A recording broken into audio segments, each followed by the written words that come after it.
सादा अफसोस ये है कि सारे इदारे और सबसे बढ़कर के सुप्रीम कोर्ट जब रातों को खुलती थी, भाई इंसाफ देने के लिए रातों को आप खुल सकते हो, तो हम तो दिन की रोशनी में खड़े हैं ना।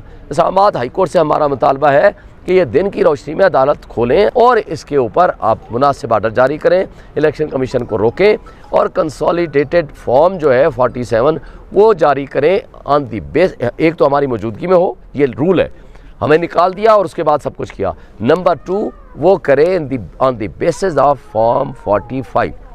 सुल्तान सिकंदर राजा साहब से भी बड़ी मोतबाना गुजारिश है, जनाब अपने नाम की लाज रखने, तीनों में से कोई एक पे तो अमल करके कोई काम कर दें। आपने आरओ मुकर्रर किए हुए हैं, कोई सुल्तानी दिखा दें, कोई राजगिरी दिखा दें, कुछ तो किसी जगह अपना स्टैंड ले लें आप। ऐसे तो नहीं होता, ये कोई हम बनाना स्टेट में तो नहीं रहते। अब हम सुबह से यहाँ खड़े हैं। मैं chief justice Islamabad high court से भी गुजारिश करता हूँ, हजूर अनवर आप इस्लामाबाद के चीफ जस्टिस हैं, आपकी डोमेन इस्लामाबाद हाई कोर्ट है, आप इस्लामाबाद के अंदर सारे शहरियों के हकूक़ के तहफ़्फ़ुज़ हैं। You are the father of this Islamabad के जितने सिटीज़न हैं, आपके हम सामने खड़े हैं दस बदस्ता। तो ये शब खून मारा गया है, कम से कम कुछ तो जस्टिफिकेशन होगी ना। आरओ को बुलाएंगे, इसे बताएं भाई कैसे किया आपने, यही बता दें कि अगर कैंडिडेट्स अंदर नहीं थे तो तुमने कौन सा रूल्स रेगुलेशन बना दिए। लॉ को फॉलो करना है। कोई कॉन्स्टिट्यूशनल कोर्ट में, कोई कॉन्स्टिट्यूशनल सीट पे बैठा हुआ आदमी कॉन्स्टिट्यूशन से बालातर नहीं हो सकता। उसी कॉन्स्टिट्यूशन के ताबे है जिसके तहत मैं हूँ, शेब भाई हैं, आप लोग हैं। वहीं जब डिस्क्रिमिनेशन होती है वह इंसाफ का कत्ल होता है। हम लोग यहाँ खड़े हुए हैं अपने हक के लिए नहीं, ये जो लाखों की तादाद में लोगों ने वोटें दी हैं उनके लिए।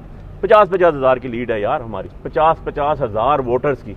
इंटरनेशनल मीडिया में चल चुका है ये सारी चीज़ें। हमारे फॉर्म 45 इंटरनेशनली जो है उसकी सॉफ्ट कॉपीज चल रही हैं सारी की सारी। हमारे मुखालफ कैंडिडेट्स ट्वीट कर रहे हैं, वो कह रहे हैं जी कि ये हमारे पास भी रिजल्ट पड़ा हुआ, ये कहाँ से आ गए, ये तो जीते ही नहीं, रन में ही नहीं थे। तो इस तरह जो है शफकून नहीं मारे जाते, इस तरह इंस्टीट्यूशंस नहीं चलते, इस तरह मुल्क नहीं चलते। और मेरे हल्के में 261 पोलिंग स्टेशन थे यार, कुछ तो खुदा का खौफ कर लेते। और 250 से ज़्यादा पोलिंग स्टेशन मैं जीत गया हूँ। 37 यूसियाँ थी, 37.5 के 37 मैं जीत गया हूँ।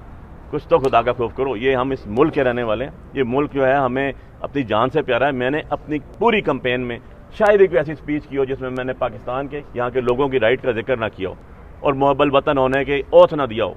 ऑन रिकॉर्ड है सारी की सारी मेरी स्पीचेस चेक कर लें, क्योंकि मैं पाकिस्तान के लिए इलेक्शन लड़ा हूँ, मैं इमरान खान के विजन के लिए इलेक्शन लड़ा हूँ, मैं लोगों के लिए इलेक्शन लड़ा और लोगों ने मैंडेट दिया, लोगों ने अपनी मानते हमें सौंपी और इंशाल्लाह उसका हम दफा करेंगे। आज सुबह से मैं यहाँ खड़ा हूँ, शुएब भाई भी आ गए यहाँ पर, हमारी पटिशन्स पड़ी हुई हैं यहाँ पर। हमने सेम डे के लिए कहा एंटरटेन करें, कभी पता चलता है एक नहीं है दूसरा नहीं है। इस इंस्टीट्यूशन की अपनी क्रेडिबिलिटी की भी बात है, क्योंकि यहाँ पर हमने खुद देखा, क्योंकि हम दोनों इस्लामाबाद बार एसोसिएशन के मेंबर हैं, इस Islamabad high court bar association के मेंबर हैं। हमने यहाँ पर देखा कि आसिफ अली जरदारी साहब की बेल शाम को एंटरटेन हुई, शाम के टाइम भी एंटरटेन हुई। और हमारी पटिशन है जो हमारी अकेली नहीं है, जिसके अंदर लाखों लोग हैं इस्लामाबाद के।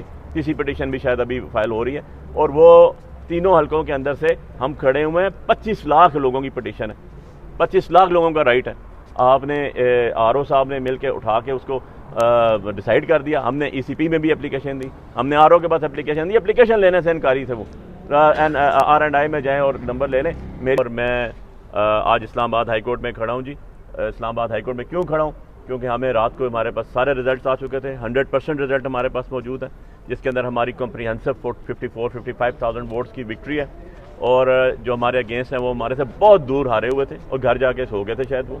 लेकिन हमें आरओ ऑफिस में अंदर नहीं जाने दिया गया, जो हमारा राइट है कि आप जब तक आरओ ऑफिस उस टाइम तक डिसाइड नहीं कर सकता जब तक आपका सारे फॉर्म कंक्लूड ना हो जाए और उसके बाद फॉर्म 45 और देन आप अंदर ना हो, आपका एजेंट अंदर ना हो, काउंटिंग होती है और वो प्रोविजनल लेटर इशू करते हैं और फॉर्म 47 जिसको हम कहते हैं। बट अनफॉर्चुनेटली वहाँ पर बाहर पुलिस थी, रेंजर्स थी, उन्होंने अंदर नहीं जाने दिया। 9 बजे गए, उन्होंने कहा 10 बजे गए, उन्होंने कहा जी 12 बजे। जब मैं 12 बजे पहुंचा तो आपके मीडिया के लोग वहाँ मौजूद थे। उन्होंने कहा अली भाई आपका रिजल्ट रुका हुआ क्यों है, आपके पास कितना रिजल्ट है? मैंने कहा मेरे पास तो 100% रिजल्ट है। उन्होंने कहा यहाँ तो 5% से ऊपर नहीं चल रहा। हम अंदर गए, मीडिया के लोग मेरे साथ थे, मेरा इंटरव्यू वहाँ उन्होंने किया। जब हम अंदर गए उन्होंने कहा सर अंदर आप नहीं जा सकते। और रेंजर्स आ गए, उन्होंने कहा सर आपको जाने की इजाज़त नहीं है। मैंने कहा रूल्स प्रोवाइड कर रहे हैं, मैं सुप्रीम कोर्ट का वकील हूँ, आपके जो आरओ साहब हमारे अंदर हैं ये खुद ADC जी हैं, क्योंकि हमें बड़ा इसके ऊपर इख्तलाफ था और बड़ा ज़्यादा इस रिजर्वेशंस थी कि यही लोग थे जो हमारे ऊपर क्रैकडाउन भी कर रहे हैं। बट इवन एंड अदरवाइज अंदर नहीं जाने दिया गया। 6 बजे तक, सुबह 5:30 बजे तक हम खड़े रहे, बल्कि 5 बजे शुएब भाई की कॉल आई, हम इनके वहाँ पर क्या 5 बजे तक खड़े रहे और बाहर रिजल्ट आ रहा था कि जी रुका हुआ है, और सुबह पता चला कि जीत गए। हैरत अंगेज़ बात ये बताऊँ कि ये शायद भूल गए आरओ साहब कि हमारे हल्कों में हम खाली 2 कैंडिडेट नहीं थे, यहाँ पर 20-20, 25-25, 39-39 और 40-40 कैंडिडेट थे। हमारे जो फॉर्म 45 है हमारे पास खाली नहीं है, बाकी कैंडिडेटों के पास भी मौजूद है।